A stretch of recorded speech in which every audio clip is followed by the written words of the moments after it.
Hello, and welcome to a very special bonus episode of AP Taylor Swift. We are, 5-6 hours out from the announcement when we are recording Breaking this. news. Breaking news that Not the breaking news I thought we would have for a bonus episode. we've Just to been be so clear. prepared for a Reputation TV announcement reaction episode, and we got thrown a curveball, which feels appropriate for Taylor. So Always Yeah. be expecting the unexpected. So Taylor has released a letter telling us high-level summary that she has purchased her original masters. She will Insert applause here. Yes, Yeah, very big exciting. feelings.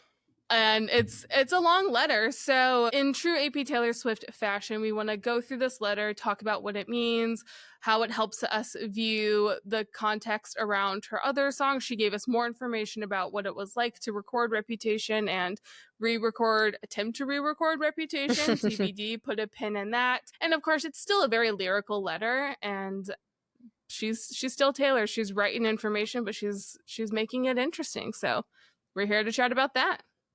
Is literally in her handwriting, which I love, which is probably a font that she has made out of her handwriting, which like goals.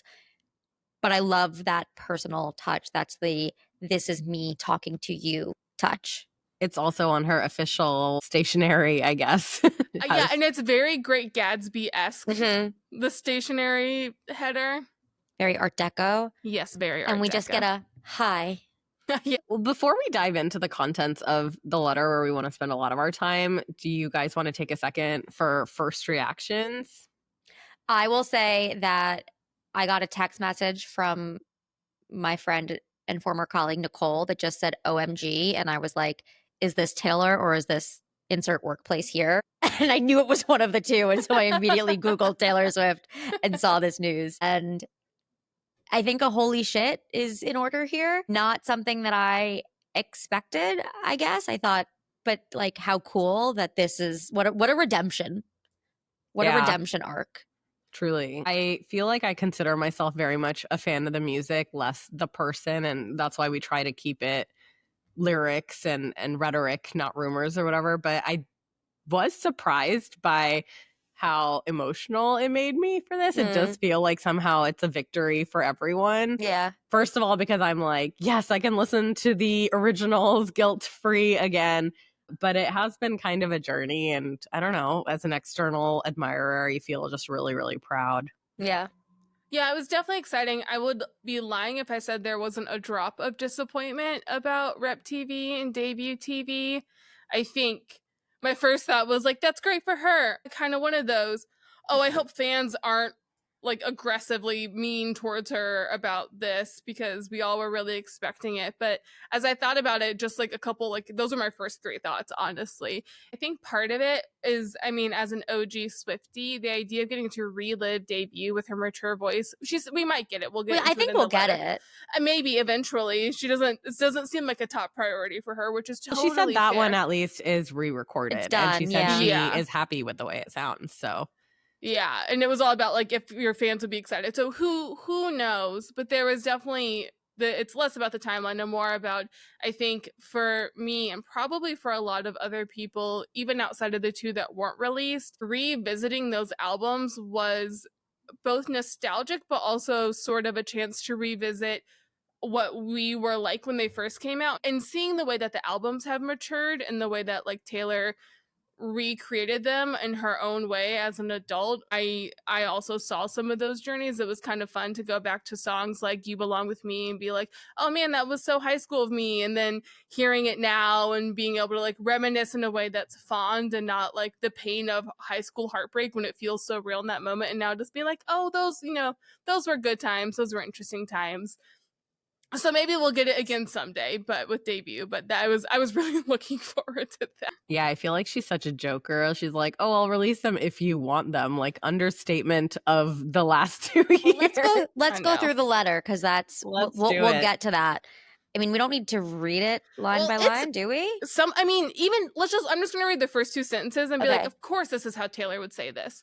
I'm trying to gather my thoughts into something coherent, but right now my mind is just a slideshow. Sure, Taylor, this is a normal way to share news. This is how I write press releases. This is a press release, yeah. A flashback sequence of all the times I daydreamed about, wished for, and pined away for a chance to get to tell you this news. Like, I love a slideshow and a flashback sequence. She's literally taking those skills that she has in her songwriting and applying them to what, you're right, is a press release. yeah, this is a press. This is so funny to This me. is show, don't tell. Yeah, and to use the word pined, we don't have to get like super into words, but we are AP Taylor Swift. This is what we do. To use pined away, like normally pining is a romantic thing when you're pining for someone. So we talk about this all the time, how she plays with workplace versus romance versus friendship versus family. Daydreamed, wished, and pined away. Yeah. I mean, I get daydreaming about your job or job-related things, wishing for a promotion, I get that. But pining is so specifically romantic. It is, but what I would say here is this is not a job, this is a calling. This is her purpose. This is something that she truly does own and lead. This is not somebody else employing her and putting her up for promotion. She is in a league, in a world of her own, where she is the boss. And she gets to dictate the terms of what happens in her world. And here is a situation where that was taken away from her. So I don't disagree kind of with romantic. that. Yeah. So it totally is. I just think daydream and wishing have a lot of scenarios where you see them. To see pining in a non-romantic scenario is rare. Got it. Yeah. Of course you can daydream about romance, but you can daydream about 8 million things. You just don't often pine for non-romantic situations. So to pine for something it's so deep, it's so personal, it's so intimate. And this whole first paragraph, she's not saying what she's pining, daydreaming, or wishing for, right? Like, let's keep in mind, she is using all this language that can infer something romantic and fantastical, but she doesn't tell us what it is until the second paragraph. She's just teasing it. She's like, she's chance to tell you this news. What's the news, Taylor? Get to the point. Yeah, of having the 20 years of having the carrot dangled and then yanked away. We've never done a grammar episode, and this isn't quite grammar. We need a grammar episode. But the way she does all the time, I was this close. So adding all those I's, it's so funny because normally when she writes, she's going to sing it. So if she wants to elongate a word or emphasize something, she can has do to it in put the singing. I's in. And here she was like, well, how can I do that in a non-verbal way? And it's also very casual. It's the way you would like text your friend. I mean, the whole letter is casual because it just says hi. Yeah. But again, we're talking about this as a press release, and one of the reasons she's so successful, she's always treated her fans like we know her, which we all know her voice so well. Yeah. You can totally hear her saying it, and especially like all of the music I've ever made, ... now belongs ... to me. I can literally visualize her face as she's saying that because I think she has done such a fantastic job as a brand of really creating this voice of her own, and she writes that way in her music but also in this letter. Yeah, and she's so intentional about this is not the way most famous people talk to their fans.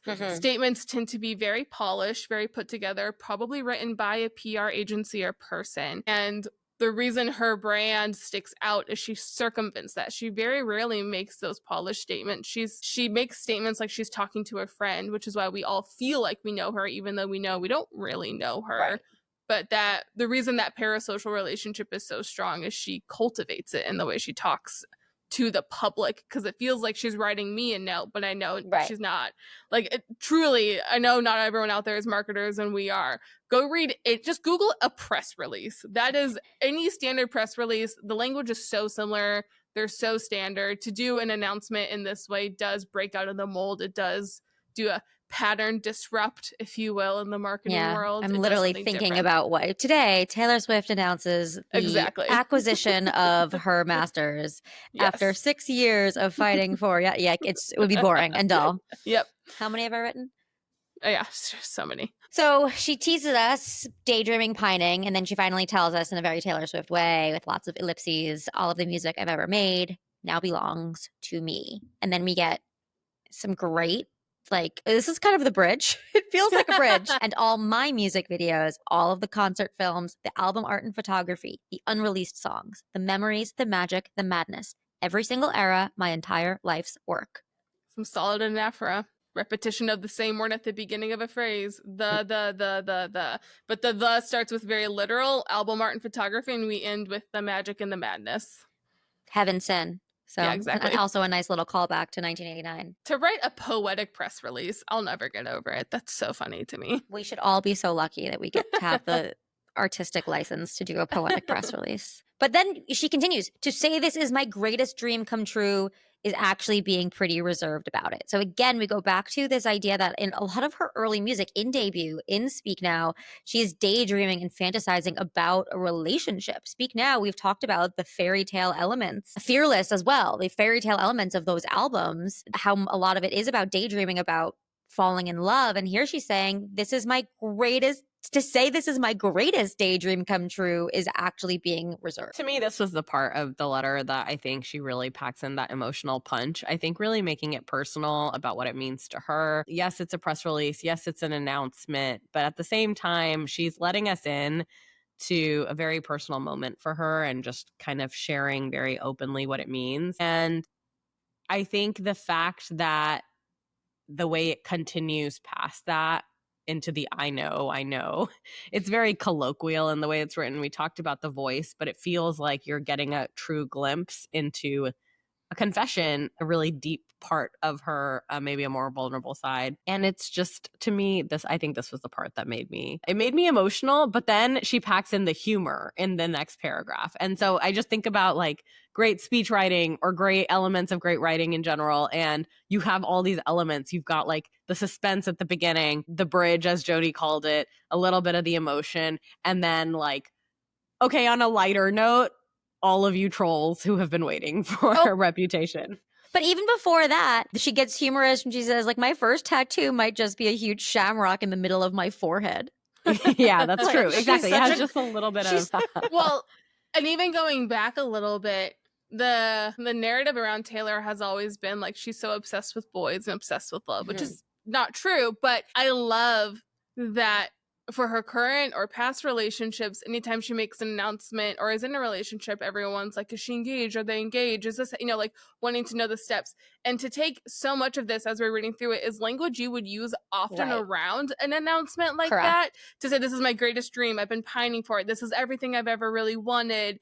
And it's her owning her own work. And I love that. I love that for her, obviously, on so many levels. But it is, I will never be in her brain, nor will I try to be. But I'm simply choosing, because it doesn't hurt anyone, to believe that this was a little bit tongue-in-cheek for her, of like, oh, you've been waiting for an announcement. Do you want Rep TV? Do you want a romantic announcement? Guess what? It's neither of those. It's better. It's what I've actually always wanted. this is and what will I use wanted. Romantic language. Yep. I feel like so much of what's in the news is what fans want of her.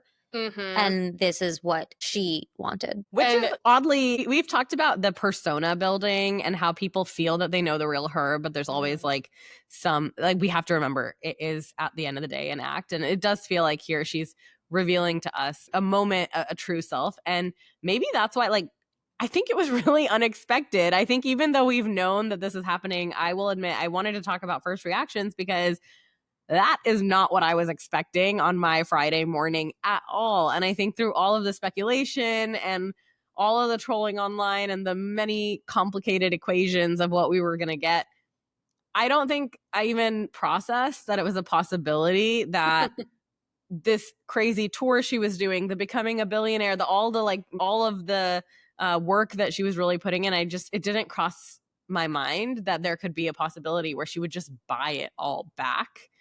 And of course, like in retrospect, it seems so obvious. It's like, of course, that must have been the end goal. She's told us it was the end goal, but why did we not? I also love that she says, to my fans, you know how important this has been to me, which, to everything you just said, like, we've all known about this. But again, it's that casual, that particular moment, I don't know why, reads like a will to me, where it's like, to my fans, I leave you with the knowledge that it was your support that led me to this moment. I leave you So you were still wrong. Yeah, I Yeah, leave you still wanting Rep TV.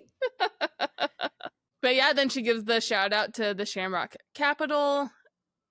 And I like that she says this was a business deal to them, but I really felt like they saw it for what it was to me, my memories and my sweat and my handwriting and my decades of dreams. We talk a lot about how these songs are seen as romantic. They're seen about romantic relationships, but very often these become work songs. And here we have an exact example of something being a mix of both, that something being a business deal, but so much more than that. That this is, and I think that goes back to, and we all three of us have experienced this, that like you can't really separate the emotions from a career, like because it's part of your life. And I think that that is also just very intertwined in this letter. Should we get to the big news? I know. I know. I do love that she does. I kind of want to read it that. as if I Do Taylor. it. I know. Hold on, get into character. Take a moment. To grow like a foot taller if I'm really going to get into character. I know. What about Rep TV? Full transparency. I haven't even re-recorded a quarter of it. Hilarious. I know. Well, who has a clown nose and a clown hair? I know. Hilarious. And she goes on to say it was so specific to that time in my life. And, she was like, I just kept hitting a stopping point. All that defiance, that longing to be understood while feeling purposely misunderstood, that desperate hope, that shame-born snarl and mischief. To be perfectly honest, it's the one album in those first 6 that I thought couldn't be improved upon by redoing it. I actually love that. I love it for so many reasons. For one, I think the second that she wrote it out and the second I read that, I think I realized how true that was. I think especially with her pop albums, I know I felt this way about 1989, which was one of my favorites. I just felt like it couldn't really, like I was really excited about the Volt tracks and I was of course excited to have her version, but I felt like the original was just such magic. And I feel like with Reputation having that like moment in her life layer on it, it makes so much sense. But also, it was the one song that she just never changed her outfit from the original in her tour, because what would you change it to? What would you change? She had 2 total. It was just like what would you do differently? And you could tell that even in that moment, there was nothing that she would do differently. She would do it the same way every time. It was also the only album of hers that didn't get the accolades and the acclaim, and yet somehow it's a favorite for everyone somehow, or just it lives in everybody's hearts in a special place. And the fact that even despite it not getting that recognition, she still harbors a soft spot for it and feels like it was perfect the first time around. I just think it's fitting. We did a historical criticism episode where we talked about art that is truly a product of its time. And I talked about Tim McGraw, and then you guys talked about political things. So whatever. It was no big deal. Super chill episode. And I think we may have either talked about it in that episode or offline about how Reputation, the album, was also that way. Like we've definitely talked about that. It was so specific to that time, not just politically, but to that time, to her. There's like that time in life. We've talked about it so much with Reputation where women hit a point where they're like, I'm not doing this anymore. Whatever games you have, I'm not doing. Yeah. And it's such a great album for that moment. But when you're years past it, it's like, wow, that rage was so real. But also I get like, I don't want to go back to that rage necessarily to be as like in tune with what I was feeling in that moment. I felt that rage. I let go of parts of myself. Rose up from the dead, transformed into a butterfly even. Like there's been growth since that.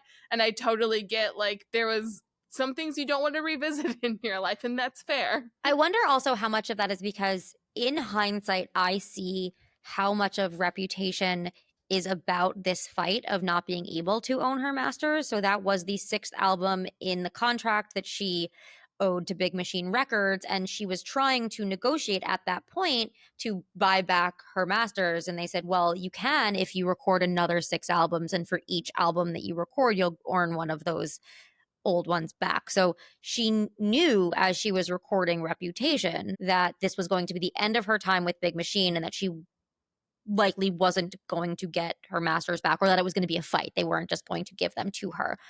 And so to re-record that album at a time when you still don't have that, and there is still so much anger and pain there, like it's still potentially, again, totally speculating, but if when you're trying to process something that you're still haven't fully processed, it's too raw, it's too soon. I wonder, now a Reputation Taylor's version isn't necessary from the point of ownership, but maybe it's possible from the point of not feeling so raw and burned and like trying to get through those songs. I don't think we'll get a Reputation Taylor's version. I think we'll get the vault songs, and I love how she says about those being ready to hatch. Yes. Like, what Yep. great language to use. She loves a theme. I would've Loves a Loved a theme. dragon version of that entire album rather than Ooh. Snakes. It just would have been freaking epic. What an evolution. Yeah. Well, and who knows the real Taylor? That's up to her to get to decide who gets to know it. Obviously, fans are not entitled to anything, but Reputation was clearly like an extra persona in a lot of ways, because I thought it was interesting, not in a criticism way, but just like, oh, this is really interesting to me that she said basically, I know it was hard for me to get back into that place, yet she performed some Reputation Right. songs on the Eras tour consistently and excellently, Perfectly. and my theory, and I, again, not getting into her head, but also just being a woman in the workplace, that what you do on your own or when you're really building something, it's so personal, but when you're performing, even in a small thing, like if I'm leading a meeting in front of like the whole company, there's a different persona that's up in that moment. Yeah. For sure. And so her performer persona was like, sure, I can snap into that Reputation person, but her maybe artist being persona Right. wasn't there. And Wasn't I was there. just going to say, I have something in common with Taylor as well, which is that Oh, yes? I also consider myself somewhat of an artist, but at a very, very amateur level. And I just think that, I mean, I've danced and I paint and I have creative tendencies. And I would just say that, like, I think any of us who have that more creative side of ourselves know that feeling of sometimes Right. like want to do something. You have an idea, you have a concept, but you just can't do it. The art won't come. Right.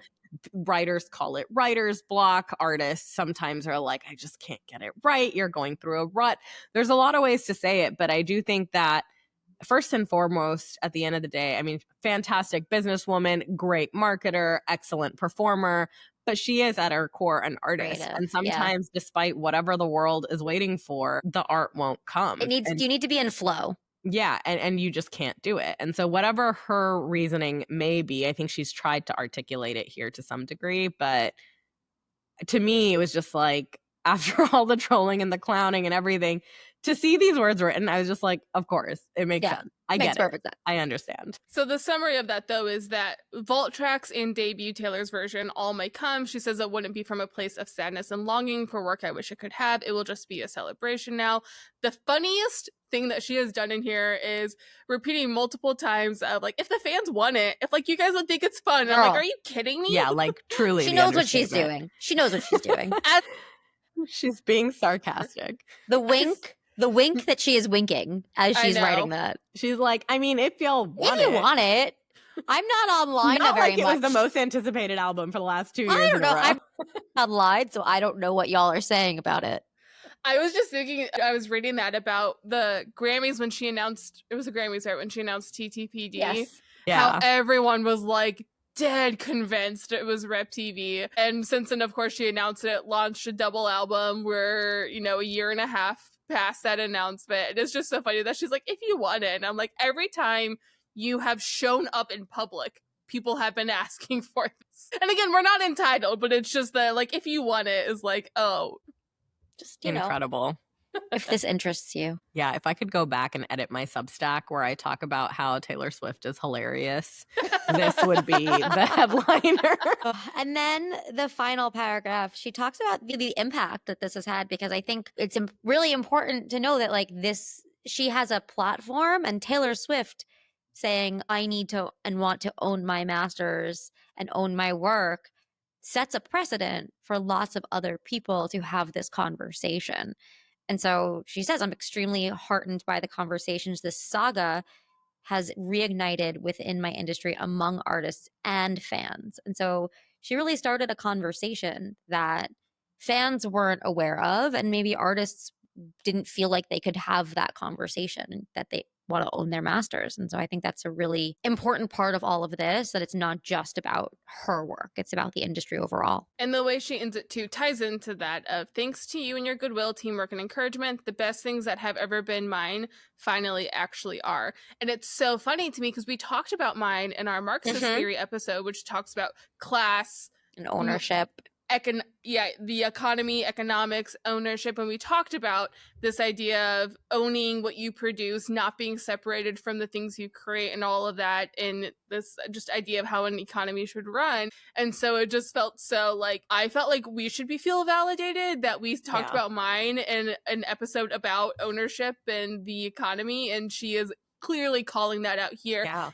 And again, that song is about you're the best thing that's ever been mine. And here she's rewriting that and saying, no, my work is the best thing that's ever been mine. Which we said, we totally talked about that in the episode. Talked about it. We also joked that we were recording an episode on Marxism with our capitalist queen, Taylor. And now I just think of every variation of every album and every color record that she put out there as like piggy bank money to buy back their masters. And it just really makes Taylor, we're going to need a green version if you want to buy back.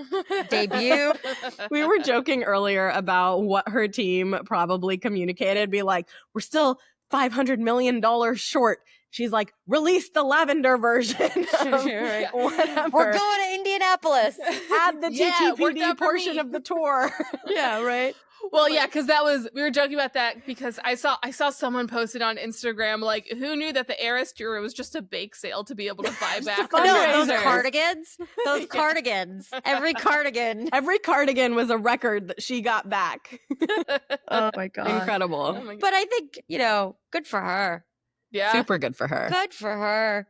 Were there any other internet reactions you saw that were funny that you wanted to shout out? The Heiress Tour as a bake sale is so funny, and it's also like an on-brand Taylor joke of like she loves to bake. I was like, everything about this is good. I love it. Yeah, I mean, I saw a lot of things about how Mother worked hard to earn us the masters back. Just like her slaving away night after night, working. And I mean, there was a moment where I was like, this tour has gone on so long, and there are so many shows. Like, girl has got to be burnt out. And I don't think anyone can say she hasn't like fully earned every single thing that she has gotten. And I think that's a big reason the fans support her. I also really loved, we ended up sharing it on our Instagram page, but I loved a video that someone made about how in the end, her reputation and her name were always hers. And she didn't need to release a Taylor's version because they were always hers to begin with. And I thought that was really cute. Very sweet. Yeah, yours were so nice, and the ones I was sharing were just snarky. like, haha. Like, I saw so many people being like, I have a box full of clown makeup. I don't know what to do with it now. I saw something that was like, do not bring up Taylor Swift to any Taylor Swift fans today because you will get a 90-minute lecture on the economics of the re-records, and you won't know what's going on. And actually, I did. I got on a call with someone today, and at the end they were like, wait, so you have to just, what was the Taylor news? You have to explain it to me. I would be happy to explain. Do you explain. have an hour and a half? Yeah. I Our would episode is currently only at 29 minutes. So I would be happy to explain to you what happened today with Taylor Swift and her records and her albums. And we're not going to go into it, but it feels very on brand for Taylor fans that they're trying to find Easter eggs. all Easter the eggs, TS 12 hints. Yes. Have we learned nothing? That's why people are like, oh, what do I do with this clown The makeup? And I'm like, definition of we're still doing insanity. it. Well, I think if we now know that Rep TV and Debut TV are not coming anytime soon, the next logical thing Is karma. TS12, whatever it may be. But karma Monty's would be the a biggest nice karma truther I know. Don't you dare on record pretend like you're not. touch. In like a non-math way, though. Like I don't do the Climbed math. Everest. Let her take a break. She also needs to find a new goal. Yeah. Let her find a new goal and something worth working that hard for. Because if you don't have to work that hard, yeah, I think she's not going to stop creating. Sooner but, or later, she will have another album. One thing is true. Taylor's got to write. Music's got to music. Whether it's music or, whatever it is, there will be something. But I think it's got to be really hard trying to live up to everybody else's expectations when those expectations are so high. Yeah. So high. I don't care what the answer is, but it's a funny idea for me. Do you think that there's any Easter, because she like does Easter eggs so far in the future, and it doesn't seem like this was like a 3-year, she knew No. she was working towards it, but like it kind of came together. Do you think there's any Easter eggs that she put out a while ago for something that now the plans are changing? Yes, absolutely. Because I think Yeah, if why you're a not? real mastermind, you're constantly just throwing out clues so that in retrospect they It all all make looks- sense. she And if it doesn't actually do happen, Easter I mean, eggs. isn't that how you do magic tricks? Or like, there's so many like tarot card readings. All of these fall in the same bucket of like, if you just drop hints everywhere, in retrospect, some of are gonna them work. will come together and work out. Well, I mean, we know that that's probably already happened because the pandemic interrupted whatever Yeah, plans she that's true. had for things. So there are already things like we're missing, but like give us 5 years and then we'll come back to this letter and we'll see. Right. What the eyes mean. Yeah, exactly. Yeah, I was. How many eyes are there? Wait, did we look? I Are there just don't want 12? our readers yelling at us and being like, you didn't talk about the 12 eyes. Are there 12? There are 12, of course. I can't count. 1, 2, 3. I know, it's really hard to count. It's really hard to say. 1, 2, 3. I was watching an interview with famous DM. There are 12. Yes, the I had famous, verified that before I said that. you by know. the way. With the famous DM, which is like a dungeon master for Dungeons and Dragons. It's Brennan Lee Mulligan. It's okay. We are on brand as the dorkiest well, Taylor Swift podcast out there. He was talking about how sometimes his players will say something and he'll make a note of like, yeah, that's a great plot point. Like they'll say something, he's like, yeah, I'm gonna write that in now. And I feel like Taylor does that where everyone's like, this means something. And she's like, maybe Like, it could maybe mean it could. that. Let's Like, yeah, try sure, totally. And mean- tell me the name of that character you think would be this. Yeah, that is that character's name. You're right. You guessed correct. I also think if I were her and I was putting in eyes and I wrote like 10, I would just She's be like, I'm like, just doing an extra 2. I'll just do 2 more. Why not? Like, why not? Or I mean, she was, but like, could have been 13. Yeah, I know, I was no. just gonna say she chose not to do She 13. chose not to do 13. Right. Okay, we can't be that So podcast. 12 days from now at 12 o'clock. Maybe it's a Aw. Christmas present. There were a lot of 6s in this letter, if I'm being honest. It's going to be the Christmas album Taylor's version that we've all been hoping and dreaming for. That's what this is all an Easter egg We did talk for. about a new Christmas album. We very much had like a placeholder in case she drops a holiday Yeah, 'cause she album. was wearing The all that number of times I plaid. didn't number our episodes in case we had reputation.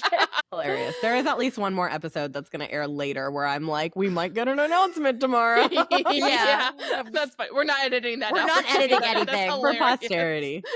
What a time. Well, exciting for her, exciting for the industry. I'm gonna go listen to Reputation now. Yeah, I know, guilt-free. All right, well, catch us on Wednesdays is when we drop our standard episodes. We do analysis, literary analysis, focusing on Taylor's lyrics. It's for, Swifties who are all about the lyrics. We love to deep dive into it. So this has been a bonus episode as we are reacting to the breaking news in the Taylorverse. But catch us on Wednesday and every following Wednesday as we deep dive and overanalyze more Taylor Swift music.